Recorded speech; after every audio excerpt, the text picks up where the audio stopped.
అండి అందరికీ నమస్కారం. Welcome back to Vaishnavi creations. అందరూ ఎలా ఉన్నారు? సో, ఈరోజైతే ఫిబ్రవరి 6వ తేదీ మా అక్క birthday. So, wish you many more happy returns of the day Anu అక్క. నాకు మా అక్కకున్న బాండింగ్ ఎలా అంటే ఒక్క మాటలో చెప్తాను. నాకు ఊహొచ్చిన తర్వాత నేను అమ్మ అని కాదు అక్క అనే పిలిచాను. అక్క అనే పెరిగాననమాట. ఇది మా బాండింగ్. ఇంకా మా అక్క గురించి చెప్పాలంటే, మా అక్క పెళ్లి కాకముందంతా మమ్మల్ని చూసుకోవడానికి, పెళ్ళైన తర్వాత తన పిల్లల్ని చూసుకోవడానికి తన లైఫ్ సరిపోయింది. తన కోసం తను చేసుకునిందంటూ ఏమీ లేదు.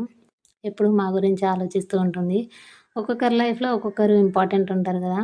ఒక్కొక్కరు మెయిన్ పిల్లర్‌గా ఉంటారు. సో, మా ఫ్యామిలీకైతే మా అక్కే మెయిన్ పిల్లర్ అని చెప్తాను. మా అక్క బాల్యమంతా బాధ్యతలతో, బంధాలతో సరిపోయింది. తను ఆడుకునిందంటూ లేదు. దేవుడైతే మళ్ళీ వీడి రూపంలో మా అక్క బాల్యాన్ని తిరిగిచ్చాడని నేనైతే చెప్తాను.